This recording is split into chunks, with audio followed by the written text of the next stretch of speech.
সেদিন বলবে, বান্দা তোমার জীবন তুমি কি করলা, তোমার জন্য তুমি কি করলা। দেখো আজকে কবর দিয়ে তোমাকে সবাই বাড়িতে গিয়ে নিজের ঘরের আলো দিবে, কিন্তু তোমার কবরের কোনো বাতি নাই। আল্লাহ বলবেন, বান্দা তুমি যদি নেককার হয়ে থাকো, সওয়াল জবাব তো আল্লাহ তাআলা আসান করে দিবে। যখন তাকে প্রশ্ন করা হবে মার রব্বুকা, সে বলবে আমার জীবনের সমস্ত সময় আমি আমার আল্লাহর জন্য কাটিয়েছি। আমি ব্যবসা করেছি আল্লাহকে ভয় করে, আমি যখন নামাজ পড়ি আল্লাহকে ভয় করে, আমি যখন রাস্তা দিয়ে হেঁটেছি ওই আল্লাহকে ভয় করেছি। অতএব আমার এই প্রশ্নের উত্তর একদম সহজ। সেই প্রশ্নের উত্তর হলো বিআল্লাহ, আমার রব হলো আল্লাহ। দ্বিতীয় প্রশ্ন করবে মান দীনুকা, তোমার দিন কি? বলবে আমার দিন ইসলাম। কেননা আমি আমার জীবনের সমস্ত সময় ইসলামের পথে কাটিয়েছি, আমি আমার জীবনের সমস্ত সময় ইসলামের দিক নির্দেশনা মেনেছি।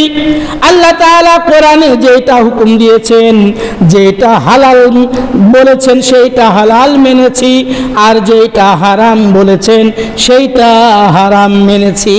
তাহলে একটা নেককার পরহেজগার ব্যক্তি কবরে সে সব প্রশ্নের উত্তর দিবে।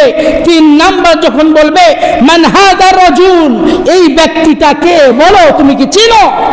আল্লাহর রাসূলের একটা ছবি দেখানো হবে, ওই ব্যক্তি বলবে এটা আমার হাবিব, এটা আমার রাসূল মুহাম্মাদুর রাসূলুল্লাহ সাল্লাল্লাহু আলাইহি ওয়াসাল্লাম।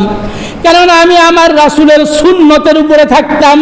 আল্লাহ বলেছেন তোমাকে সৃষ্টি করা হয়েছে ওয়ামা খলাকতুল জিন্না ওয়াল ইনসা ইল্লা লিয়াবুদুন, আমি তোমাকে সৃষ্টি করেছি আমার ইবাদত করার জন্য।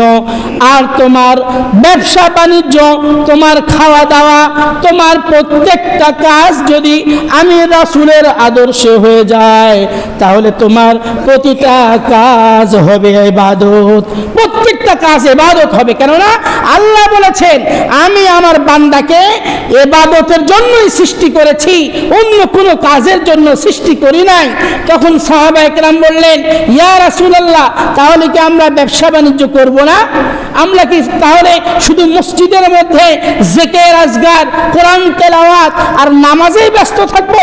তখন আল্লাহ রাসূল বললেন, না, তুমি ব্যবসা করো, তবে আমি যেভাবে করেছি সেইভাবে করো।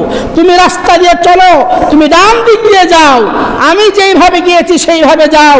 তুমি রাত্রিবেলা ঘুমিয়ে যাচ্ছ, ঘুমাও, তবে তোমার ঘুমটা যেন হয় রাসূলের আদর্শে। তুমি ডান কাত হয়ে দোয়া পড়ো, আল্লাহুম্মা বিসমিকা আমুতু ওয়া আহইয়া, তুমি ঘুমের দোয়া পড়ে তুমি ঘুমাও, আমার আদর্শে তুমি যদি ঘুমাও, তোমার পুরা ঘুমটা হবে ইবাদত। বলেন সুবহানাল্লাহ।